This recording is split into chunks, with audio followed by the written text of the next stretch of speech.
miverina amin'ny antony. Zasy ianao a matoa noforoan'Andriamanitra dia misy antony, misy raison de vivre namoronan'Andriamanitra antsika. Inona ary zany antony zany? Izay indray no jerentsika ao anatin'ity vidéo ity a. Aiza miala ary. Manasanao anaraka an'izany hatramin'ny farany a, ao aorian'ny générique.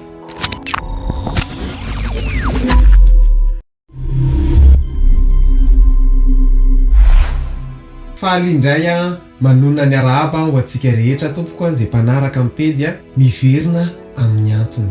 Ny zavatra rehetrarehetra eto ambonin'ny tany a, rehefa niforonina dia samy foronina ho an'ny antony avokoa. Raha namorona telefaonina ny olona dia niforonina ny telefaonina mba hifandraisana. Raha namorona appareil photo ny olona dia niforonina angalana sary. Zany hoe ny zavatra rehetrarehetra eto ambonin'ity tany ity dia miforonina amin'ny antony avokoa. Dia zasy ianao ihany koa ny antony amoronan'Andriamanitra antsika dia misy antony raison de vivre. Noho izany a, mila miverina amin'ny antony namoronana antsika isika. Hoy ny Filipianina toko 1:20 hoe fa Kristy no antony avelomako. Paoly apôstôly zany dia tena niteny mihitsy eto hoe ny antony avelomako dia Kristy no antony. Zasy ianao ihany koa isika rehetra izay mpanaraka amin'ny pejy, mila miverina amin'ny antony isika. Be dia be ny olona mivavaka noho ny antony maro samihafa, izay tsy ratsy. Mivavaka izy satria te ho sitrana, mivavaka izy satria manana olana, dia ny antony ivavahany dia hitadiavana vahaolana. Misy olona ny antony ivavahany dia satria izy mitady vady, izay tsy ratsy akory.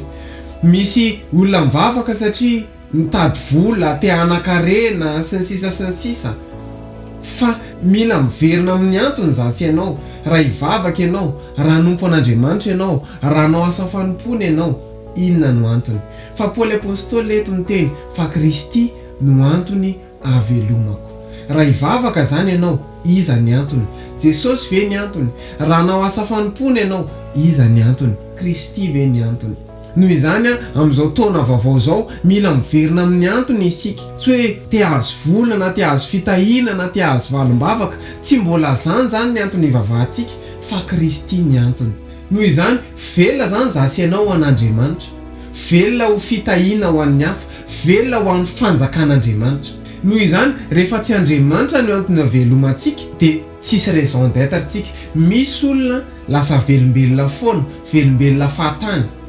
Fa tsy zany ny antony avelomantsika zany dia Kristy no antony. Noho izany a, misy olona be dia be amin'ny alalako sy amin'ny alalanao dia ho tahian'Andriamanitra. Ny antony avelomantsika dia hanompo an'Andriamanitra. Ka ho an'izay rehetrarehetra mangetaheta hiara-iasa aminay amin'izao mitsanganaka miazava zao, amin'izao antso zao, amin'izao ministera zao, ho antsika eto Antananarivo sy manodidina, antsoina ireo izay mangetaheta hiara-iasa hoe tsapanao hoe tena hiverina amin'ny antony tokoa. Ho antsika ny ampitan-dranomasina izay vonona hiara-iasa dia ndao isika hiverina amin'ny antony, fa Kristy no antony avelomantsika. Tsara ianao no men'Andriamanitra talenta, hitendry, hihira, handray olona, hanao intercession. Men'Andriamanitra ho anao zany mba ho an'ny antony. Dia manasanao izay hiditra amin'ny afatra miafina, afaka hifampiresaka isika hoe za vonona hiara-iasa hiverina amin'ny antony avelomako. Noho izany tsy no veloma ho an'izao fiainana izao tsika, fa ny veloma ho an'i Jesosy Kristy. Raha nahafinaritra anao ny vidéo dia aza misalasala, milike sy micommente sy mipartager.